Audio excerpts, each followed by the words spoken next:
actually you can build a life of love, creativity, resilience, energy, and entrepreneurial success. Marcos and Laura Perera would know. They're my dear friends, and they're a dynamic duo behind the restaurant Che Chori, which is an authentic Argentinian restaurant in Indianapolis where they have transformed a shared love for food and community into a beautiful, delicious, and thriving business. But their journey goes far beyond the kitchen, as you'll see.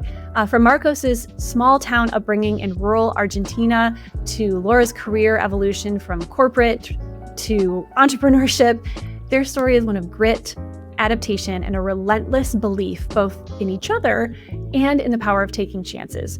Together, they've juggled multiple businesses, including a growing real estate profile, a new Airbnb venture, all while raising two incredible kids and supporting each other through the highs and lows of building something, many things that are truly their own.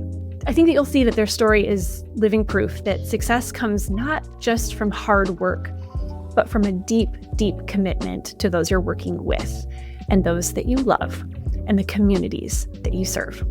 I'm Lindsay Chepkema, and this is Actually I Can.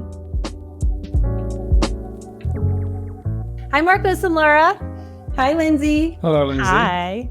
I'm so excited to talk with you because you are my dear, dear friends. My husband was just in here before we hit record because we're friends, our kids are friends.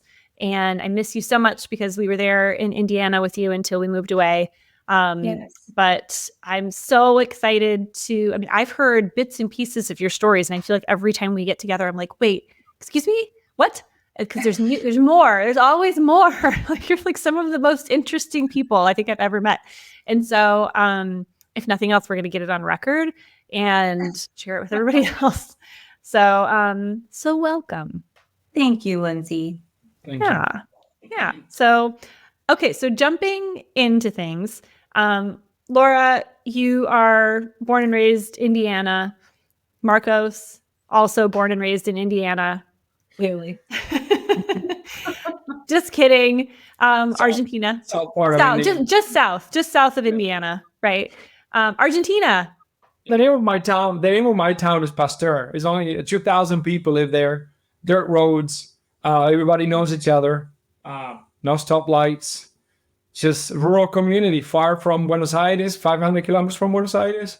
So everything is far. For us, we're west of Buenos Aires, so everything's far for us. So almost exactly like Noblesville, right, Laura? Yeah. It's very which is where she was raised in Indiana. So, okay. So, and Laura, you lived all over the place. Am I remembering that correctly? Or that you had some travel? I moved around a bit. Yeah. I was just thinking, as Marcos was talking, I was like, wait a minute, I wasn't born in Indiana, but raised in Indiana, yes. Okay. But I went to school at IU, graduated with a degree in retail, and moved to New York, worked for Bloomingdale's for about a year, found out that was not for me, moved back home with mom and dad, and then immediately found my way out of mom and dad's house and eventually moved to Chicago. And I spent 4 years in Chicago where I started working for AT&T and I was actually living in Chicago when Marcos and I met, and I'm sure he'll get to this part. So I made my way back to Indianapolis so that I could be with Marcos and closer to my family. But yeah, so a couple of places, Chicago, New York, but most of my time here in Indiana. Yes. And I think we found out that we were actually in Chicago like at the same time, even though we didn't meet until years later. That's right. But let's see, Alexius wasn't born in Chicago, was he? No. Nope. No. Jack was. You're Okay. Indy. Okay. So then rewind again. So Marcos, Argentina. Yep. Then you didn't go straight to Indiana. There were a few big stops on the way. Okay. Yeah, Buenos Aires. So I made it to Buenos Aires for a year and 8 months or something like that. Then I made it to Miami, lived there for 6 years or so. Then I got a job opportunity in Indiana from Miami. And then Laura and I started to date. So I would count Chicago as well because I would go to visit her. And so here in Indiana now. Okay, so I don't typically give start with a geography like rundown of everybody's life history when we talk to each other, but I think with you two it matters even more so because it's such a big part of your story and who you are, and what you're doing now. What in the heck are you doing now? And you're both taking a deep breath. Well, the thing, I mean, actually, that was kind of a loaded question because you're doing lots of things. But I mean, in particular, you started a restaurant with Argentine roots. So tell me a little bit about that. Well, started with a lot of trust from my wife because I like to cook, and you know me, so. Like to cook is an understatement. So part of to know Marcos is to be fed by Marcos. Yes. That is the truth. And I think just to set that up a little bit, like how he kind of got into the restaurant a little bit is, so you moved to Indiana because you got a job with a business here to oversee exports of popcorn out of Argentina. It was a perfect fit because you could go there, be close to your family, and manage the business. So that's how you kind of got into the international sales of popcorn business. You ended up moving to a different company. And then was it pre-COVID or COVID that company went out of business? Pre-COVID, yeah. So that company went out of business, and it's kind of the timeline's a little bit complicated. At the same time, so many things.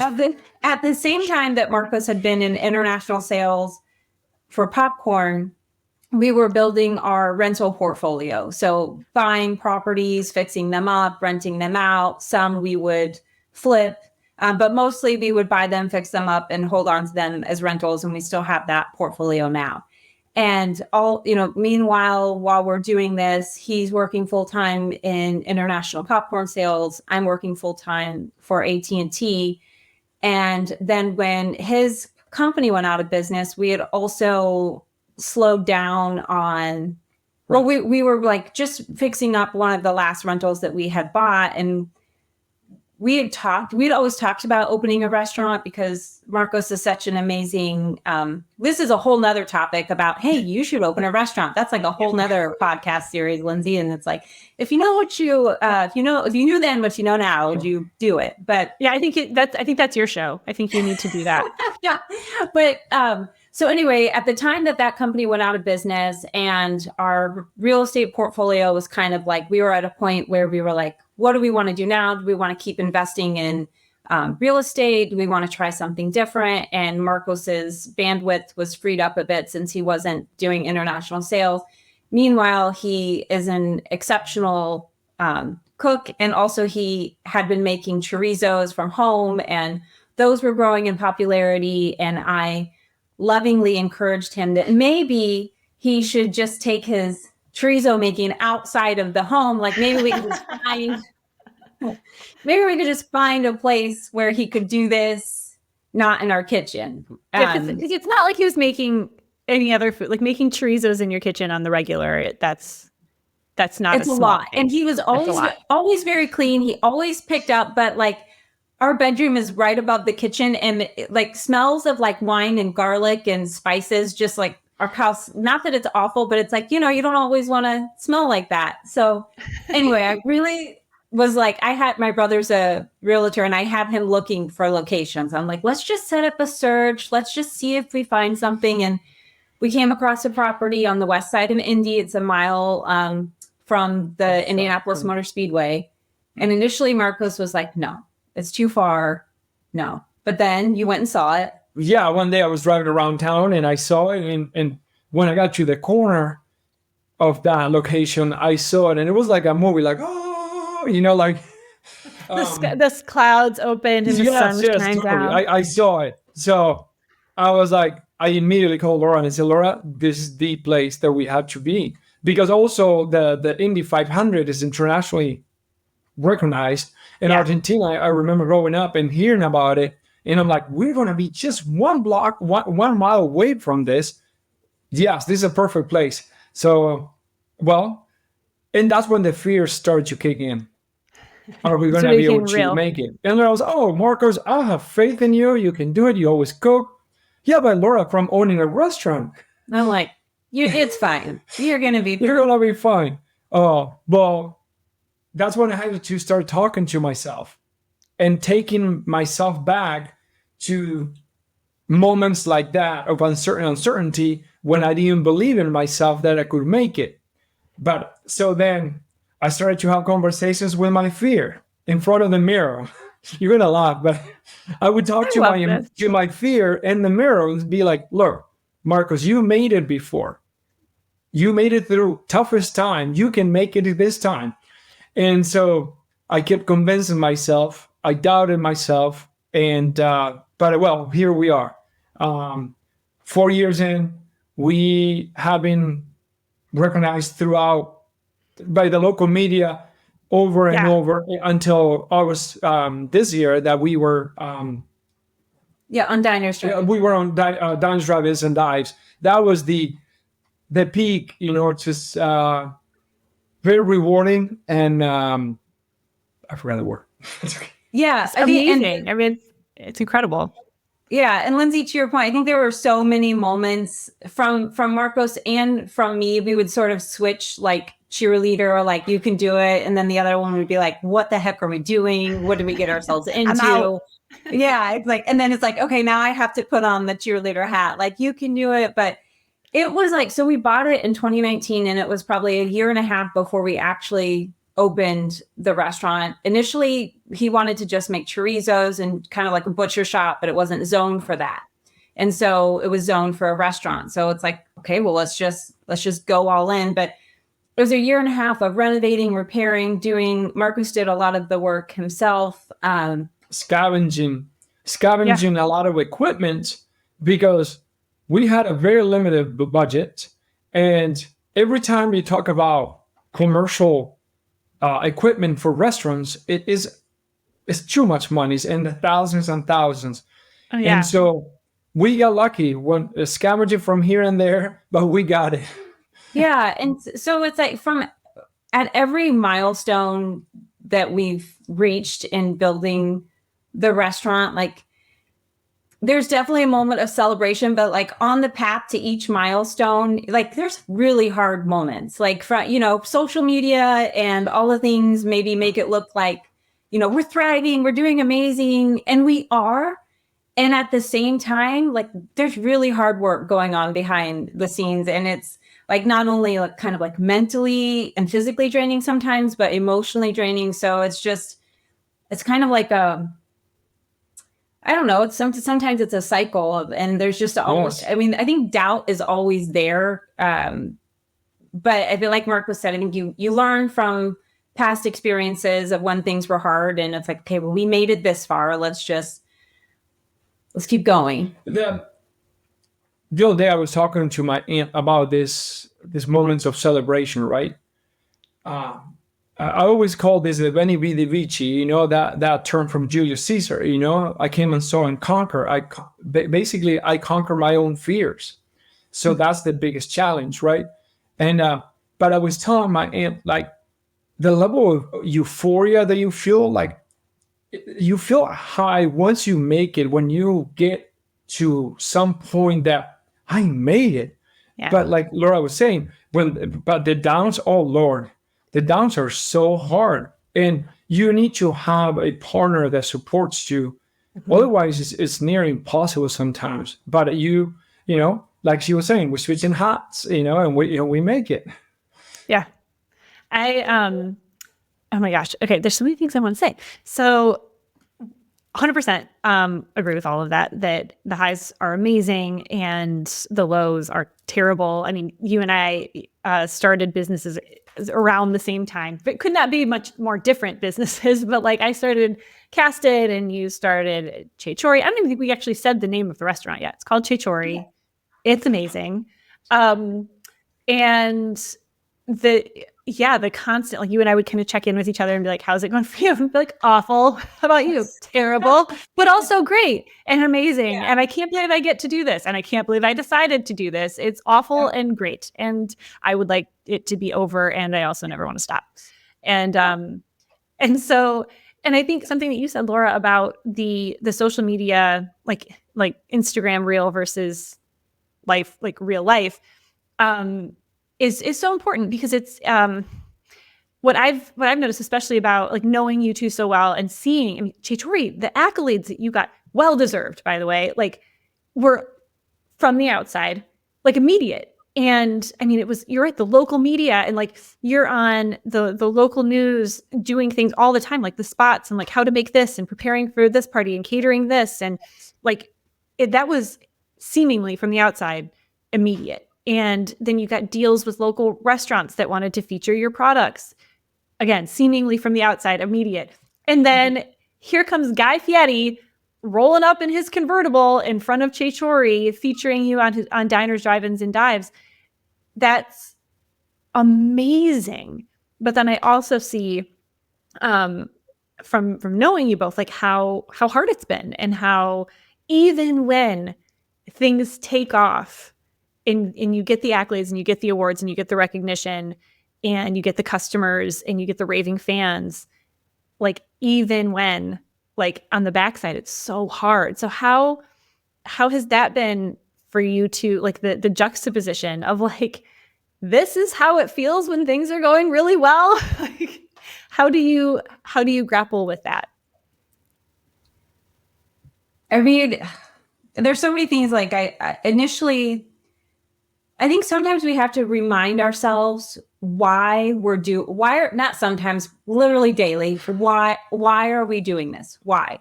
Because Lindsay, if we were doing this for the money, we would have been out a while ago, you know? Yeah. Yeah. Weeks into it. I mean, starting out, Marcos was working 19 hours a day, and we were surviving off of like my full-time job income. Anything that we made, which is barely anything, was getting pumped back into the restaurant. And even today, we're still reinvesting. We're doing much better. We're not where we want to be. We're still reinvesting money. But if we were doing this just for the money, we would have been out. And so we do have these conversations of the why. Like, there's definitely a motivation to educate people about Argentinian cuisine and culture. That's important. But honestly, like on days when it's really, really hard and we're wondering, like, where do we want to be in 5 years? And is the business going to be there? And is it worth it? Because we're both sacrificing a lot. I think a lot of it comes down to the team. Like, we have it's a really small team that we have working at Che Chori. But the work that they do for us, for Che Chori, it matters to them. It's really important. They're excited to be there. They're supporting their families. And so like, it's like that, I think for me anyway, is a reminder that, oh, it's not about us. Like, yeah, like this is more than just things that we want to accomplish, like, you know, educating the community, doing this really cool. It's also a really cool creative outlet for us. Like, that's a big part of it, I think. So like when we don't have to think only about, and we're very fortunate and we have a million jobs, which is why we can continue to keep the restaurant open, and we have an amazing team. I think that like, for me, that's a huge motivator. Is like, okay, it's not just about us. It's more than that. And because of that, we can continue to sacrifice, you know, some of our time, our investments. But anyway, no, like Laura was saying, like, it is a great motivator just to see your employees getting excited about it. Do you know what I mean? Just like, it's something that we created. It was just a vision, and now it's a reality. It took a lot of hard work, but here it is, and people getting excited. People driving from like 5 hours, 6 hours to eat your food and eat it in the parking lot. And I'm like, wow, that's incredible. I never imagined that. I think we never imagined that. But so that kind of thing is rewarding, you know, and people getting excited, you know. Yeah. Yeah. So it's not only the money, like Laura says, yeah. Yeah, I think that's one of like the biggest fallacies, like the biggest lies in entrepreneurship is that it like you're somehow going to make money off of it. like it's if anyone is getting into starting any sort of business, I would say especially a restaurant. Like I've never done that, but for the money, you need somebody to check you on that because I don't think that's going to end well. Yeah, yeah, definitely. It's like yeah. That I don't know any other way to say that is like if you're thinking about getting into something for the money, just really do your homework, really research, and just understand what you can and cannot sacrifice.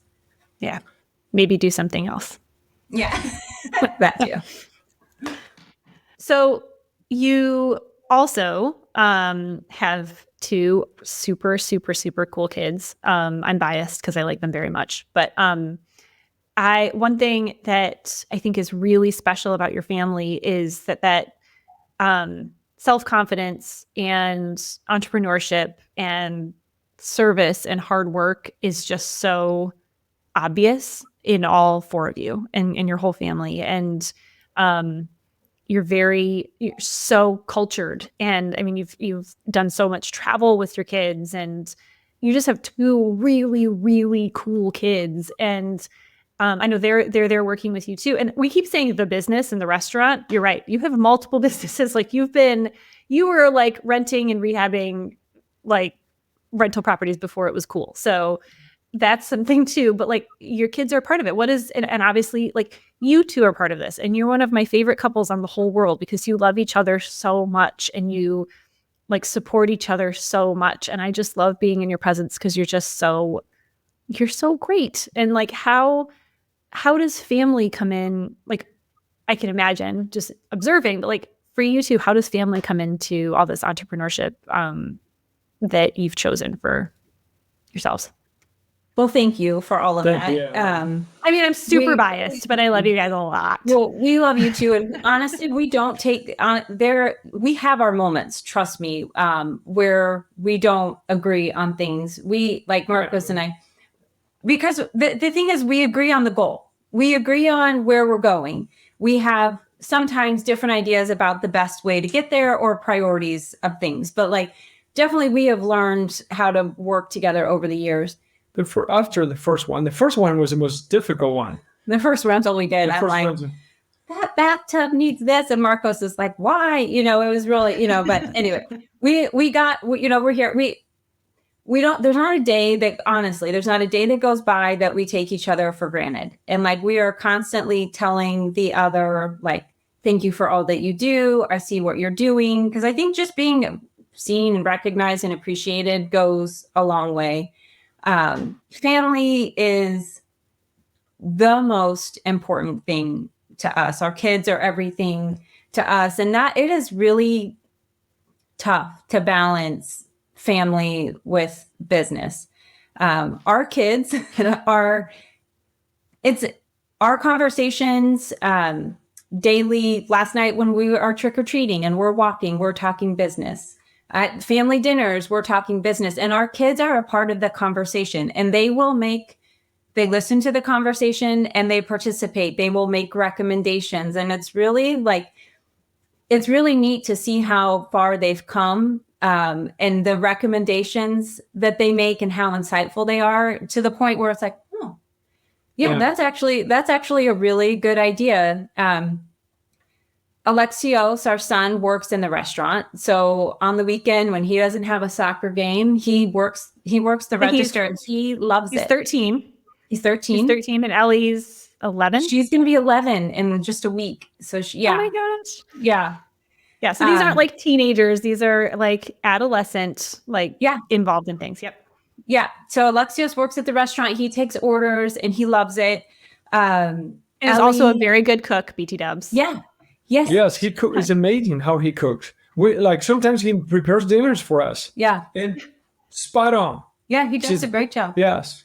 So yeah, he's working at the restaurant. Both kids, like we converted 2 of our long-term rentals to Airbnbs over the summer, and both kids helped. Like everybody had their own Allen wrenches and we were assembling furniture as a family. Like Alexios and Ellie. There was a day Marcos was somewhere traveling, and the kids and I spent like 8 hours at one of the rentals putting furniture together, and they were 100% involved. Or Ellie loves to give decorating ideas, or picking things out for the houses, and really like just really insightful business decisions. Like the other day I was talking about sales revenue versus net revenue, and like just talking with, I don't know if it was Marcos or my brother, and I was just talking about like where we are. And I think it was Alexios. He was like, well, maybe you need to raise prices on the menu, and it was like, oh, okay, well, you actually, you're picking things up, you're paying attention. But yeah, so the kids are very involved. Family is very important. And entrepreneurship is just a part of our daily lives and a part of our conversations. And they're not seeing just the spreadsheets and numbers and, like investment. I think that's what a lot of people think about with entrepreneurship, but they're hearing about, the person who didn't show up for a shift and how that impacts everybody else. And and the rental properties, somebody who did, totally was a horrible tenant, and you have to go deal with that. And like, they're seeing all of that and what that means to actually be responsible for all areas of a business. And that's right. That absolutely shows in who they are as people. Yeah. Thank you for that. Yeah. That they get to see it all and they get to help. So they get to help. Well, I mean, my son, like we moved to Boston, Jack and Alexios have been friends since they were like 2. And Jack still says like, do you think I could go work at Che Chori? And I'm like, well, it's going to be a little bit more difficult now. to come stay for the summer. Yeah. It's fine. Yeah. Sounds big. So you all are doing this entrepreneurial thing as a family. So like first question there, was it a choice, or do you think it kind of happened? Like or do you take a step back and you go like, oh, this is what we're doing? Well, I think that in Argentina, there's not much of the comfort that you have in the US, where you just get a corporate job and you do it, you make it really well. In Argentina, you always struggle. And my mom and my dad are entrepreneurs because there's no choice. My mom was a tailor and my dad a mechanic. And so when I came to the United States, I was overblown by the amount of opportunity. And I got a server job. I was doing really well, making good money. And then I went to corporate. And I was like, oh my gosh, I am making so much money for them. And they believed that it was not going to be possible for this program failed before, and I am making it succeed. So I can make money for myself. So in Miami, I had a little bit of experience because I got involved with a lot of other immigrants like me that made it. And there were a lot of entrepreneurs. So when Laura and I started today, I said, Laura, look, I think real estate is a very viable business to be in. I have experience in Miami from 2 properties, and it went well. So we should start doing it here. And so Laura was like, oh yeah, that sounds like a plan. And the idea was just to buy 5 first, and just to have as an extra, extra income on the side. Yes, as a for retirement, you know what I mean? And we did our first, we were successful, and then the second, the third, and the fourth. I'm like, well, this is going really well. Why change it? So that's how we continued. And that's where we're at today. And then and then once you see it, when you're an entrepreneur, it's amazing because you see things where people see problems, you see solutions. Mm-hmm. And opportunities, yeah. In an opportunity. You know what I mean? And so then, like, I remember hanging out with other Argentinians here in Indianapolis, and they were like, man, there's nobody that makes chorizos. There's no Argentinian food here. And so, and Laura, and so I remember, like, well, I come from a rural community where everybody makes chorizos. So I kind of know how to make chorizos. So I had to throw away a couple because they they were not good, but a couple pounds, several pounds actually. Are you sure you didn't just have my husband eat them? Because I think he's, yeah. But then that starts to, like if you dedicate more and more time to something, you get good at it, and that's how we ended up with the restaurant. So now the Airbnbs, that's the new project that we got. And so you go through the hesitation, like how is it going to be? Is it going to work out? No, it's not going to work out until, well, it's kind of working out now. Yeah, I think to also kind of my view on your question, Lindsay, is like, is it intentional or did you just end up here? I think it's both.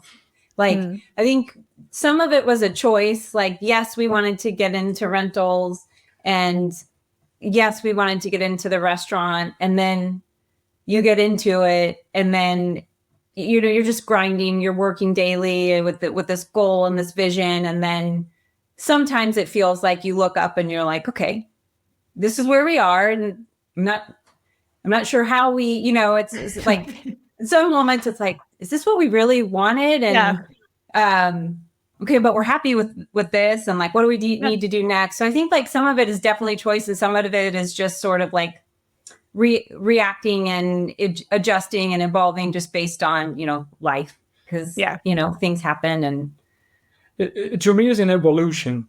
You evolve, adjust, adapt, and evolve, because I never imagined that my life was going to be where it is today, and so you keep learning and involving yourself with other people like-minded that are successful other things. You learn things, and so, well, I can be good at it, so that exposure is what changes your mind, sometimes your mindset of, yes, I can do it as well. Yeah, I mean, I think if like it'll be 15 years that we've been married in April of next year, and I think 15 years ago, if you would have asked us if we would be where we are, where, we have the restaurant, we have the rental portfolio, Marcos sells popcorn internationally still. You also do consulting. Yeah. You also do some work for the government in helping minority farmers understand what grants are available. I just took on some extra work for a company that colleagues of mine from AT&T started. I just started doing that. So I think if you would have asked us like 15, and we have 2 kids and 3 dogs and a cat and sports and all the things, but we have an amazing support system around us. But I think 15 years ago, if you would have asked us, hey, could you do all of these things? Like if you literally listed out all of the things that we are responsible for, that we're doing, I would have said, there is no way. Like, how would you even begin to do that? Like there are not enough hours in the day. Absolutely not. But now that we're here, it's like, oh yeah, we just do it. We prioritize and we do it. But like that has been an evolution. Like we've added things onto our plate over time, and we've gotten good with prioritizing and time management, and we have great teams.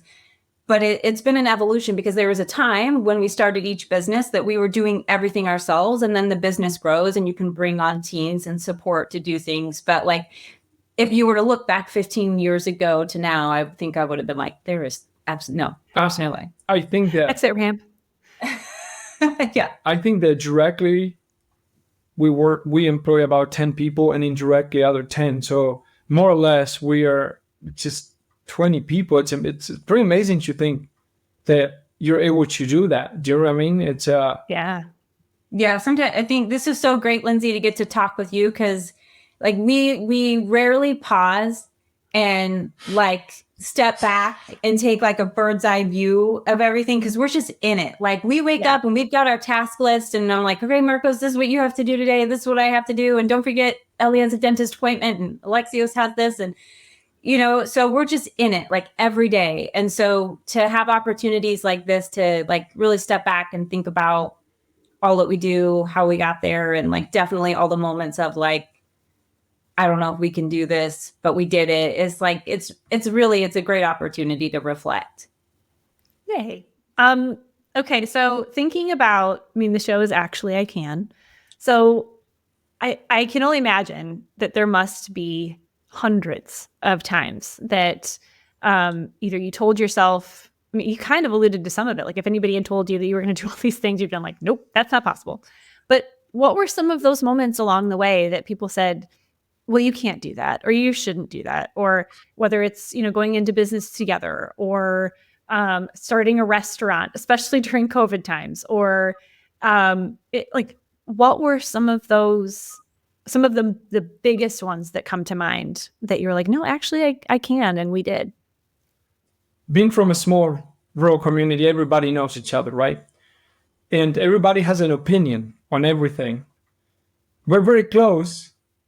Everybody knows everything about you. So they feel that they can share their opinions, whether they know how prepared or not prepared you are. But so that's the environment I grew up in. Okay, but the one of the most remarkable moments in my life when I was 4 years old, I still remember very vividly. My mom was single. We were living with my grandparents, and my grandma was cleaning the kitchen. And she had this yellow, smaller radio, and because we didn't have TV, so she was listening to a radio program, and they were talking about Miami Beach, and I'm like, hey, Grandma, what is Miami Beach? She goes, oh, that's a place that in the United States that only the very wealthy can go. And because we're poor, we will never be able to make it. And I was 4 years old. Why? I didn't know I was poor. I didn't know what, being poor or wealthy was at that time. So in July 15th, 1999, I made it to Miami. A lot of things happened in the process, but I had several moments. I remember before moving to United States, I managed to get a job at one of the most iconic neighborhoods of Buenos Aires. Everybody wanted to be there. Famous people are going there. Even the former president of the United States went there when he went to visit Argentina. And then I was like, hey, I want to give it a try in the United States. I want to move to the United States. And everybody was like, why are you going to do this? Like, you got a job that nobody has. I was like, yeah, but I want to get it up to see the world, My dream was to travel the world. And so being in Argentina, I couldn't make it. I still was not satisfied. And then I remember talking to one of my most successful uncles, and he said, Marcos, are you sure what you want to do? Are you sure you want to move over there? You're doing great here. I was like, yes, I might be doing great. But long story short is I remember going back to my hometown to say goodbye to my family, to my parents, and sitting at the cheese factory, the mozzarella factory that I worked for 4 or 5 years from high school until I moved to Buenos Aires. I was like, am I crazy that I want to move to the United States? I'm fine here. And at that time, I didn't know the famous saying that says, what's the worst that can happen? That's, and I'm like, what's the worst that can happen? I have a return ticket. If things don't work out, I have a year, I can come back. I can come back and move in with my parents like Laura did and start all over again. And when I knew that the worst case scenario was covered, I had the solution, I had no fear, and I came in and I made it. And I think even after you got here, you had some adversity. Oh, yeah. Right? They never end. Wait, it wasn't just smooth sailing? Really? Yeah. Well, yeah. So I made it to Miami. It took a while just to get me situated. And I remember. And you were how old? You were like about how old when you came to Miami? 24. Yeah. 24 years old.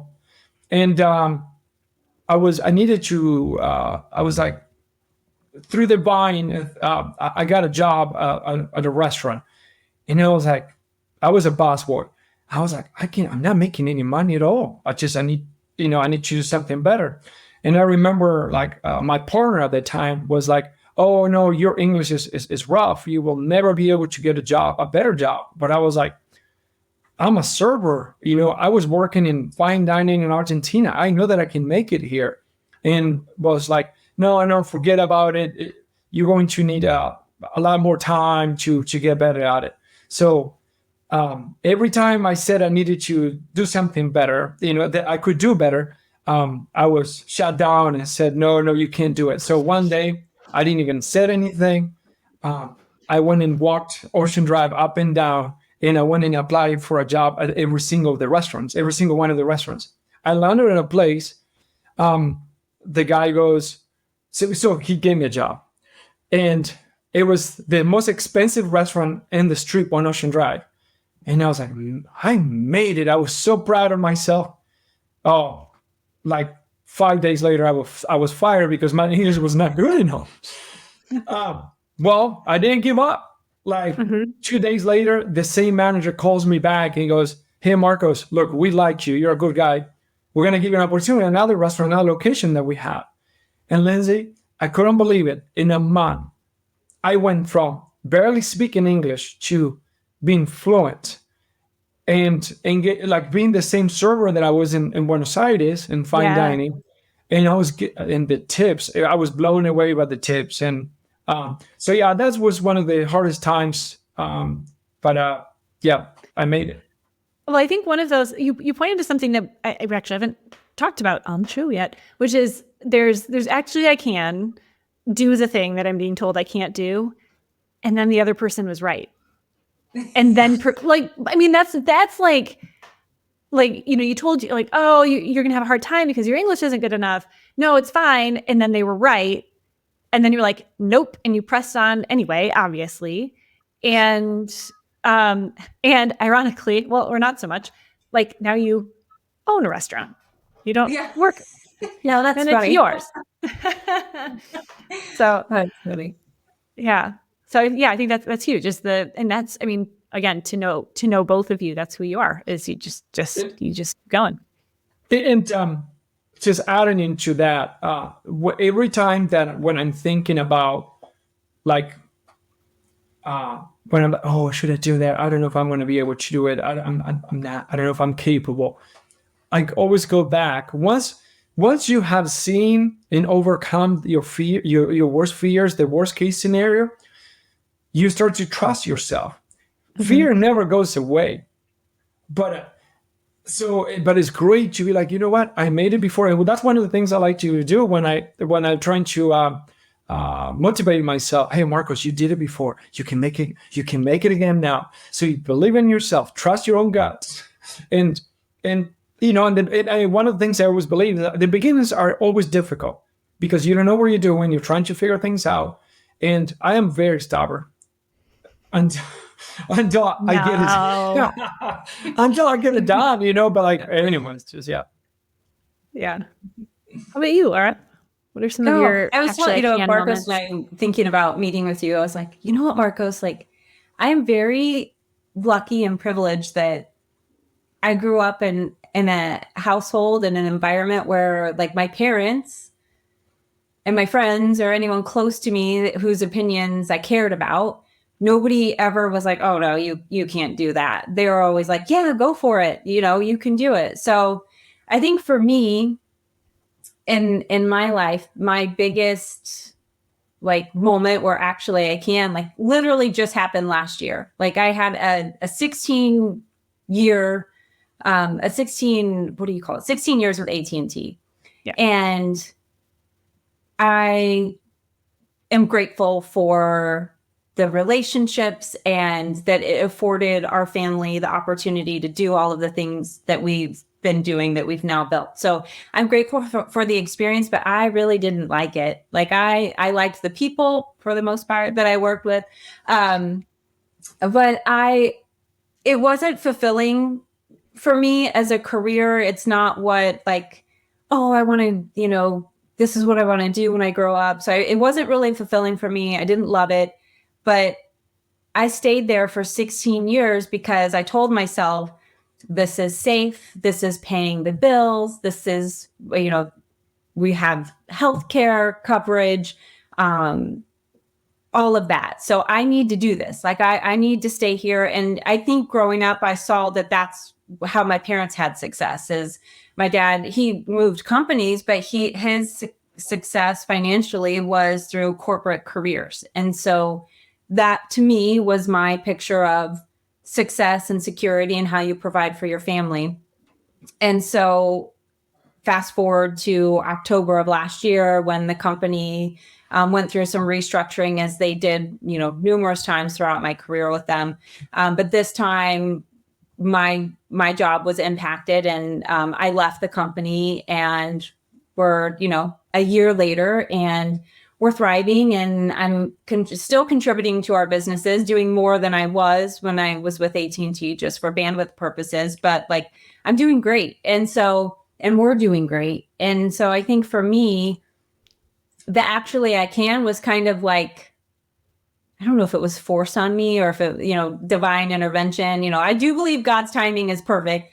But I think, I thought, oh my gosh, if I leave AT&T or if I try something new, then that's our safety net. And so if we don't have that, it's a threat to our family. So anyway, a year later, I'm not with them anymore.